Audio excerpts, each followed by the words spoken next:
বিসমিল্লাহির রহমানির রহিম। আসসালামু আলাইকুম। আশা করি সবাই ভালো আছেন। আলহামদুলিল্লাহ আমিও ভালো। সো গাইস, অনেকদিন পরে ক্যামেরার সামনে শ্রীমঙ্গল মৌলভীবাজার জেলার একটি উপজেলা শ্রীমঙ্গল থেকে সবাইকে স্বাগতম। সাথে আছে মুখলিস, তারপর আছে মুতাব্বির। অনেকদিন পরে আবার শুরু করলাম ব্লগিং এবং শ্রীমঙ্গলের খুঁটিনাটি অনেক বিষয় নিয়ে আজকে আপনাদের সামনে থাকবো ইনশাল্লাহ। আশা করি সঙ্গেই থাকবেন। সো গাইস, আমরা প্রথমে সকালের নাস্তাটা শেষ করব, তারপরে শেষ অবধি আমরা লাওয়াচড়া পর্যন্ত যাব। প্রথম দিনে এত বেশি একটা যাওয়া সম্ভব না। আর অনেকদিন পরে তো আসলে ব্লগিংয়ে বের হয়েছি, ছোটোখাটো একটা ব্লগ দিয়ে শুরু করি, তারপর আবার লং ট্যুর হবে ইনশাল্লাহ। ফান্সি রেস্টুরেন্ট নাকি স্থান পরিবর্তন করতেছে, এই জন্য আমরা দেখি ফান্সি রেস্টুরেন্ট যদি চালু থাকে ওখানে নাস্তা করবো। হ্যাঁ, কি কুটুম বাড়ি দেন একটা না শ্বশুর বাড়ি তো না, এখানে হয়ে আগে ভাগে একটা শ্বশুর বাড়ি রেস্টুরেন্ট খাইলি খাব। আচ্ছা ঠিক আছে, ওকে দেখতেছি। তাইলে এক হুরা মানে এটা বুঝলাম না। এটা ভাই বুঝতে না, এটা লবেন যে খাড়ি বাসা এক হুরা। ও আচ্ছা আচ্ছা আচ্ছা, মনে হলো মানুষ কয় এক বল এক প্লেট, আমরা হয় এক হুরা হুরা। আচ্ছা ঠিক আছে, ওকে ওকে ওকে দেখি কোন রেস্টুরেন্ট খোলা আছে, ওটাতে সকালে নাস্তা শেষ করে আমরা বৌদ্ধভূমি চা বাগান হয়ে তারপর গ্র্যান্ড সুলতান দিয়ে তারপর আমরা যাব লাওয়াছড়া। প্রিয় বন্ধুরা, শ্রীমঙ্গল রেলওয়ে স্টেশন অর্থাৎ বানুগাছ রুট থেকে আমরা একটি হোটেল থেকে সকালের খাবারটা সেরে নিলাম। এখন আমরা এখান থেকে রওনা হব বৌদ্ধভূমির উদ্দেশ্যে। শ্রীমঙ্গল রেলওয়ে স্টেশন থেকে বৌদ্ধভূমির দূরত্ব হেঁটে গেলে সর্বোচ্চ 10 মিনিট, তাই আমরা পায়ে হেঁটেই বৌদ্ধভূমিতে যাব। আরেকটা বিষয় আমরা একটু জেনে রাখা ভালো, প্রিয় বন্ধুরা, বর্তমানে ফান্সি রেস্টুরেন্ট বন্ধ আছে, তাই শহর থেকে বের হওয়ার আগে শহর থেকে খাবারটা খেয়ে আসবেন। যেমন লন্ডন রেস্টুরেন্টে খেতে পারেন, কুটুমবাড়ি অথবা সাতকরা। এই হোটেলগুলোর গুণগত মান অনেক ভালো এবং রেটও মোটামুটি কম পাবেন। প্রিয় বন্ধুরা, আমরা চলে আসলাম বৌদ্ধভূমি। প্রবেশ গেটে দেখতে পারবেন সিলেটের ঐতিহ্যবাহী 7 রঙের চা। এই চা এখানেও বিক্রি হয়, আর যদি খেতে চান এখান থেকে খেতে পারেন, বিভিন্ন জায়গায় পেয়ে যাবেন। বৌদ্ধভূমি, যেটা বিজিবি বর্ডার গার্ড বাংলাদেশ বিজিবির নিয়ন্ত্রণে এই জায়গাটা এখানে উন্মুক্ত করে রাখা হয়েছে। কোনো টিকিট প্রয়োজন হয় না। পর্যটকরা আসলে এখানে সুন্দর মতো ঘুরতে পারে। সন্ধ্যাবেলা এখানে সৌন্দর্য আরও বাড়ে, কারণ লাইটিংয়ের ব্যবস্থা আছে এবং ছোট্ট একটা খালের মতো আছে, যেটা চা বাগান থেকে নিচের দিকে নামছে। আর সন্ধ্যার সময় যদি আসেন তাহলে এখানে লাইটিংটা অনেক সুন্দর লাগে। আর তখন এই জায়গাতে পর্যটকও অনেক থাকে। আমরা যেহেতু সকাল সকাল আসছি, এখানে সকালে কোনো পর্যটক তেমন একটা দেখা যায় না। তবে ছোটটা জায়গা যদি অল্প হয়, তারপরে সৌন্দর্যের দিক দিয়ে কম না। এটা শ্রীমঙ্গল শহর থেকে 20 টাকা বা 30 টাকা টমটম ভাড়া নিবে রিজার্ভ নিয়ে আসলে। বললেই হবে যে বৌদ্ধভূমি যাব, এটাকে বৌদ্ধভূমি বলে। এই যে দেখেন, এখানে সুন্দর একটা ঝুলন্ত ব্রিজও কিন্তু আছে। ব্রিজটা অনেক সুন্দর করে করা হয়েছে। আর শ্রীমঙ্গল বৌদ্ধভূমি 71,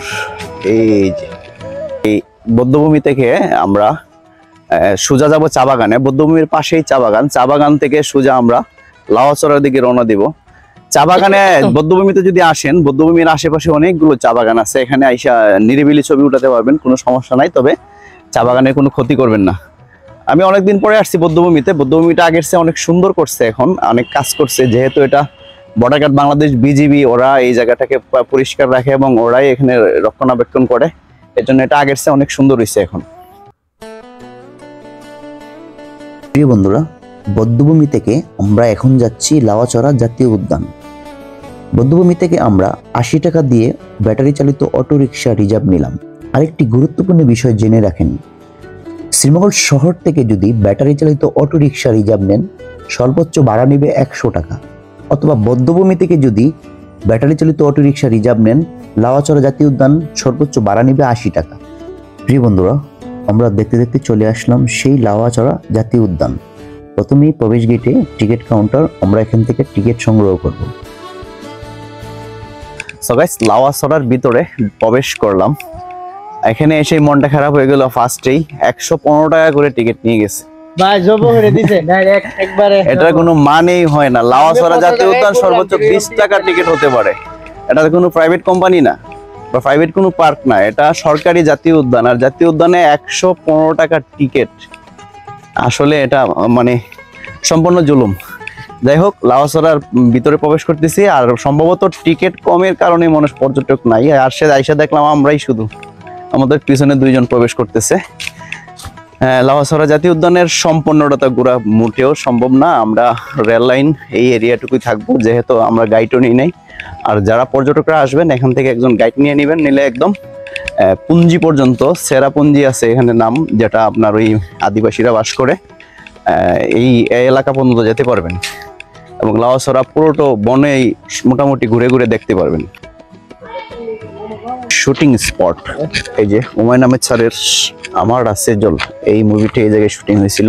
এই সামনে আমরা যাচ্ছি, আর পর্যটক কম তো এই জন্য সবাই রেল লাইনের উপরে বসে থাকে, কেউ আর বইয়ে ভিতরে ঢোকে না। লাউয়াছড়া বন গবেষণা কেন্দ্র ঠিক এই সামনে, আর এদিকেই খাসিয়াপল্লী, যেটা খাসিয়াপল্লীতে যায় ঠিক এদিকেই। আর সবচেয়ে বড় কথা হলো লাউয়াছড়া জাতীয় উদ্যানে যদি সময় নিয়ে আসেন যে আমি সারাদিন এটা ঘুরবো, তাহলে কিন্তু অনেক কিছু দেখতে পারবেন, অনেক প্রজাতির গাছ যেগুলা অন্য কোথাও দেখতে পাবেন না, কিন্তু লাউয়াছড়া জাতীয় উদ্যানের ভিতরে ঢুকলে এগুলা দেখতে পারবেন। একটু ভিতরে গহীনে যদি যান, অনেকগুলা প্রজাতি আছে, প্রাণী আছে, এগুলো দেখতে পারবেন। এই যে এখানে গবেষণা ইনস্টিটিউট এই সামনে, আর এই রুটটা ধরে যদি আমরা যাই, এই রুটটা ধরে গেলে আমরা খাসিয়াপল্লী যেতে পারবো, 15-20 মিনিট সময় লাগবে। আর এটা হলো গবেষণার যে কেন্দ্র, এখানে আর কি বনে হাঁটার পথ, ঠিক এদিকে হাঁটতে গেলে এদিকে যেতে হবে। আমরা ওদিকে খাসিয়াপল্লী যেটা বলছিলাম ওখানে দেখাইলাম আপনাদের, আর এদিকে হলো হাঁটতে গেলে ঠিক এদিকে যেতে হবে। এদিকে হাঁটার পথ 30 মিনিট সময় হাঁটতে পারবেন, তারপরে যাওয়াটা রিস্ক। তো 30 মিনিটের পরে আসলে আর কেউ যাবেন না, না যাওয়াটাই বেটার। এখানে বিরল প্রজাতির বুতুম গাছের নাম, বিরল প্রজাতির অনেক কিছু দেখতে পারবেন এই আল্লাহর সৃষ্টির এই সুন্দর বনে আসলে।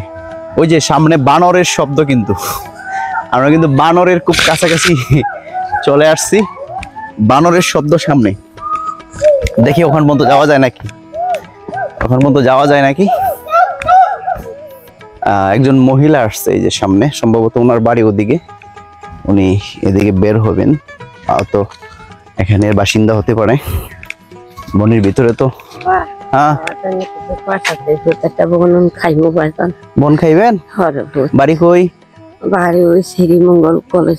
তো এখানে আইছেন কেমনে? ভিক্ষা করে মানুষ দিন ভিতরে ভিক্ষা কেমনে করেন? হ্যাঁ, ভিতরে আছে মানুষ। হ্যাঁ, তাই এই তো বাংতি টাকাও 10 টাকা আছে আপনার কাছে? না দেন, এই যে 20 টাকা দিলাম, ঠিক আছে। ওকে। তো বন্ধুরা, শ্রীমঙ্গলের এই বৃদ্ধ মহিলা ভিতরে ঢুকছে ভিক্ষা করার জন্য।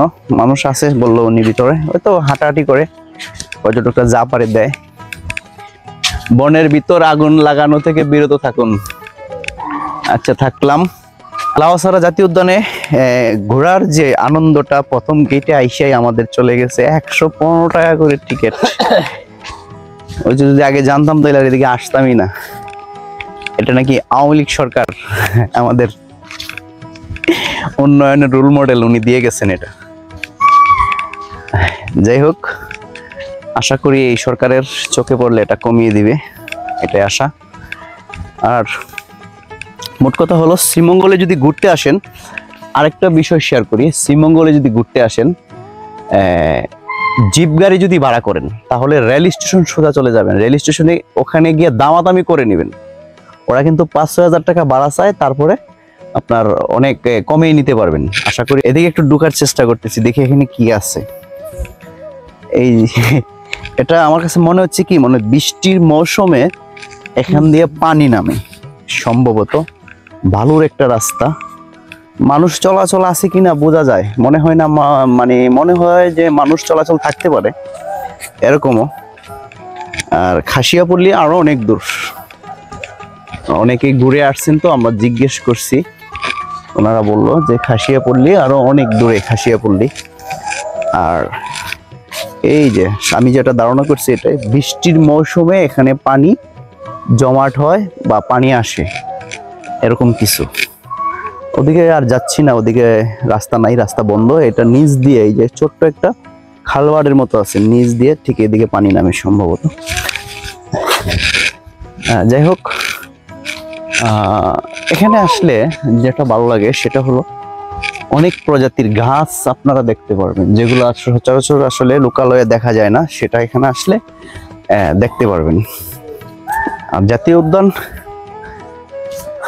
এখানে সর্বপ্রথম যে কথাটা সেটা হলো দলবদ্ধভাবে ঘোরাটা এখানে মজা বেশি, আনন্দ বেশি পাবেন। আচ্ছা মুকলেশ, আমরা কোন দিকে যাব? কেন ভয় পাইতেছ? কেন?